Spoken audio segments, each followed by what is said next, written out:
É muito triste a gente estar falando de tudo isso num momento de tanta alegria para o futebol brasileiro como um todo, pela chegada de mais uma equipe à final da Sul-Americana e de uma equipe como essa, que nunca tinha chegado e que tinha, então, assim, um encantamento com isso.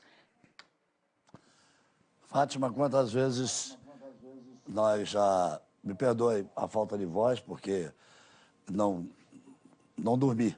Eu Está imagino. chocado, e desde as 7 horas da manhã aqui.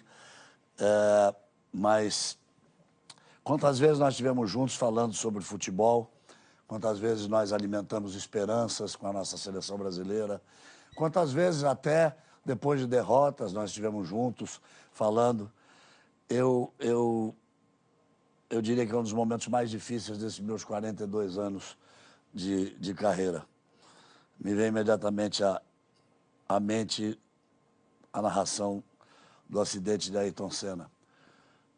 Mas, nesse momento, foram 76 vidas humanas.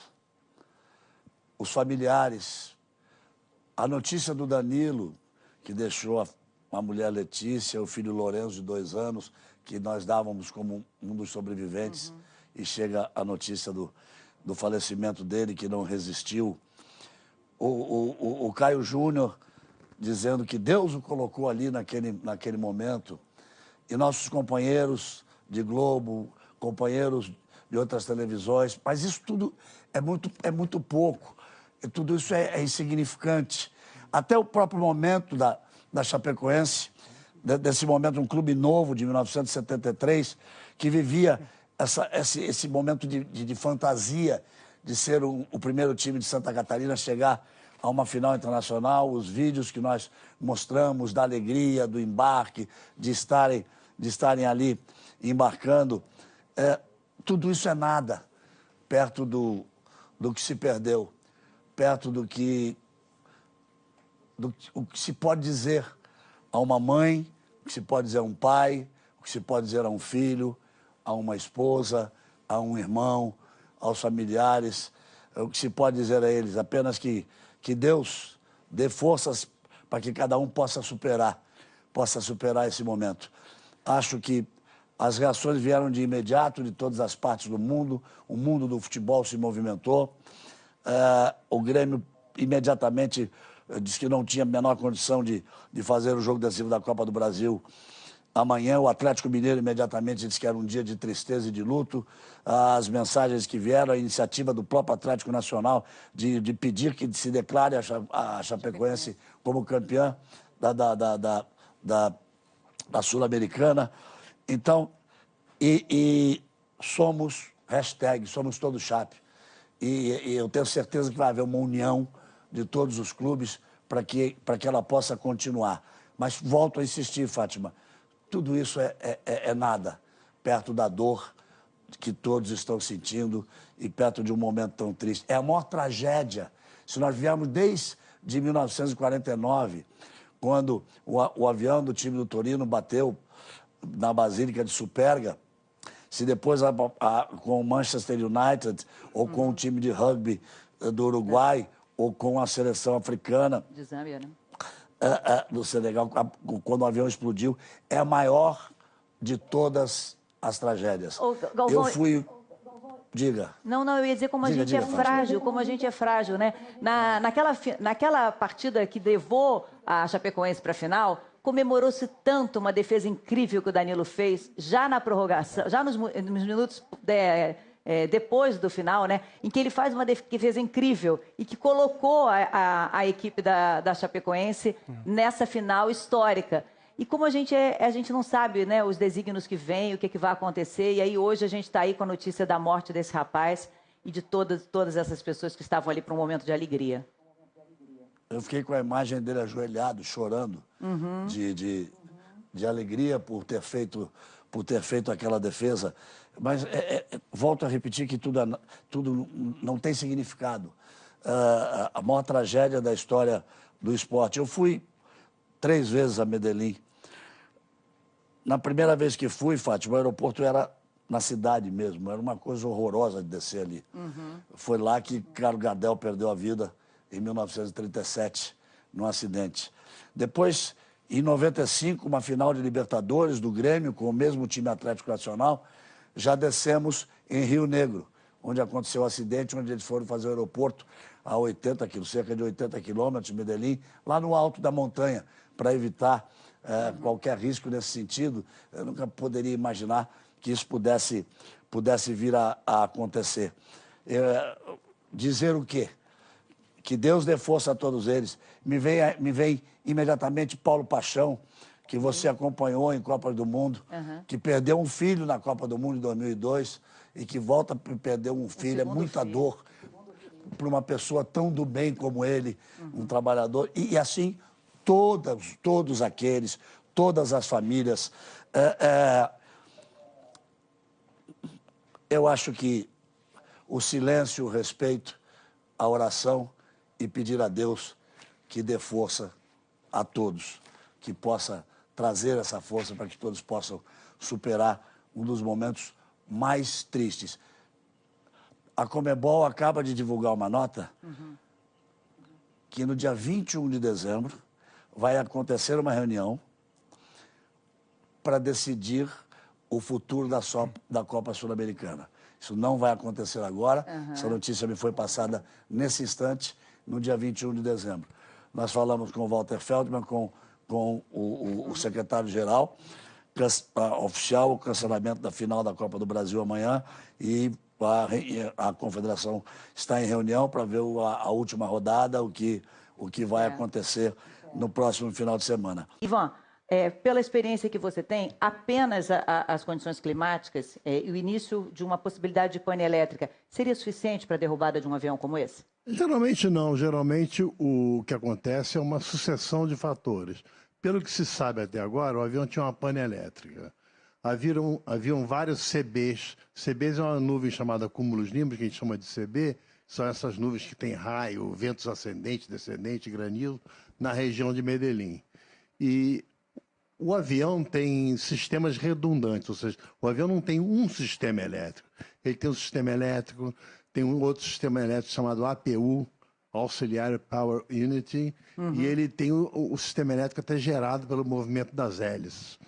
Então, deve ter havido uma conjunção de fatos e o avião deve ter preparado um pouso muito difícil no aeroporto de Medellín. E Zé Maria Córdova, era o nome do aeroporto. Você conhece esse aeroporto? Vou te pedir para convidar. Lá em setembro. Só chega aqui, por favor, para a gente ver. É mesmo? Você está preparando um trabalho sobre um outro desastre? Vou publicar agora em janeiro um desastre do avião colombiano. E diz que esse aeroporto é um aeroporto moderno, né? Novo. É moderno, é. Mas eu não entendo se a situação em Bogotá estava boa o tempo, porque é pertinho, são 50 minutos. Ele poderia não pousar ali em Medellín, mas isso é evidente que isso é especulação. Podia ser que em Bogotá tivesse até pior. A gente está mostrando, então, a imagem que foi divulgada agora, há pouco, né? Em que você vê o trajeto do avião vindo, e aí, nesta região onde depois ele cai, há um círculo que ele começa a fazer um procedimento. Quer dizer, eu já estive em avião, certamente você também, que às vezes fica realmente girando antes de pousar, ou aguardando autorização da torre, porque tem outros voos na frente, ou às vezes até por uma condição climática mesmo. Geralmente é por dificuldade do pouso. Nesse caso, se havia realmente tempestade no lugar, é para fazer o problema de descida, dificuldade de pouso. O que ele poderia fazer, se Bogotá tivesse limpo o tempo, era se deslocar para Bogotá, que é pertinho, são 50 minutos. Agora, eu ouvi durante toda a manhã na cobertura em relação à capacidade do tanque. Na verdade, que esse modelo de avião teria uma condição de voo de 3.000 quilômetros e que aí talvez ele não tivesse mais condição de seguir para... Não. Todo avião é obrigado a ter esse combustível suficiente para voar até o aeroporto alternativo. Todo voo tem um aeroporto alternativo. Provavelmente esse alternativo devia ser Bogotá. Por exemplo, ele saiu de Guarulhos até aqui. Podia voltar a imagem, por favor? A imagem anterior? De Guarulhos até... Aqui, de Guarulhos até Santa Cruz de la Sierra, não foi neste avião da Lamia, da companhia Lamia. Eles fizeram um outro avião. Por quê? Porque eles queriam fretar esse voo da Lamia, era um voo fretado.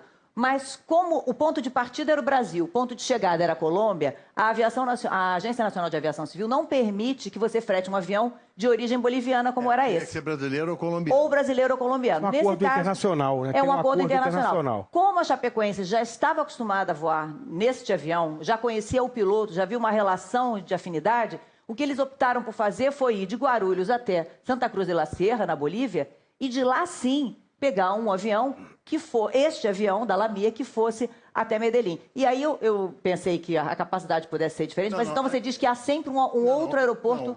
O avião tem que ter capacidade de chegar até o aeroporto de destino, ir até o aeroporto alternativo, que provavelmente é o aeroporto Eldorado de Bogotá, e ainda mais 45 minutos. Quer dizer, no plano de voo, prevê sempre a possibilidade do avião não conseguir pousar. Ele tem que chegar no alternativo e ainda tem que ter mais 45 minutos. Então, o momento em que ele está circulando, se ele realmente estivesse em pane elétrica e necessitando fazer um pouso de emergência, ele podia estar liberando combustível, por exemplo? Largando o combustível para esvaziamento de um tanque? Se era o destino dele, já tinha gasto combustível previsto. Porque não houve explosão, né? Quando você joga combustível fora, é quando você, por exemplo, acaba de decolar do aeroporto de Guarulhos, voa 1 hora e tem uma pane. Aí você tem combustível demais, os pneus não aguentam. Então você tem que ejetar combustível, geralmente em cima do oceano, para pousar. Não nesse caso, ele já estava perto. Ele já estava perto de onde ele ia, então ele tinha combustível necessário. E mesmo que fosse assim, uma necessidade de um pouso de emergência, o fato é que realmente o avião não explodiu, né? O avião, e essa é a última foto que foi feita pela equipe antes de embarcar no avião, e tem vídeos que os jogadores postaram em que eles se orgulhavam muito, porque o avião estava todo com o logo da Chapecoense, estava com, internamente, os bancos estavam com todos os impostos sinalizados, porque é um feito, realmente, que a equipe vinha conquistando, né? Esse é um jumbolino, né? É um avião, é um Avro antigo, de quadri-reator. Hoje em dia não se fabrica quadri-reator. São 4 motores. 4 motores, 4 motores a jato. Os aviões são de 2 motores, geralmente, a não ser aqueles gigantescos. Esse avião é um avião antigo, entendeu? Asa alta ainda. E ele... É um avião que é pouco voado. Você não voa aqui no Brasil, não tem nenhum, entendeu? Mas, por exemplo, a equipe do Messi, o Messi estava nesse... A Argentina foi de Belo Horizonte para Buenos Aires, esse avião, esse mesmo avião, não é esse tipo de avião. É o próprio, né? O próprio, olha a foto do Messi, exatamente com... Mascherano. O Messi. Mas o problema de combustível não era. Ele tinha combustível e certamente tinha combustível para ir até o aeroporto alternativo e mais 45 minutos no mínimo. Eu não tenho mais vontade de fazer nenhum jogo de futebol esse ano, não. Eu imagino também para todos esses jogadores, né, que vão precisar entrar em campo, realmente. É um momento de muita dificuldade, realmente. E não combina com a alegria dos estádios, né? Com a euforia das famílias, com a felicidade das vitórias. Nada disso faz sentido, realmente combina.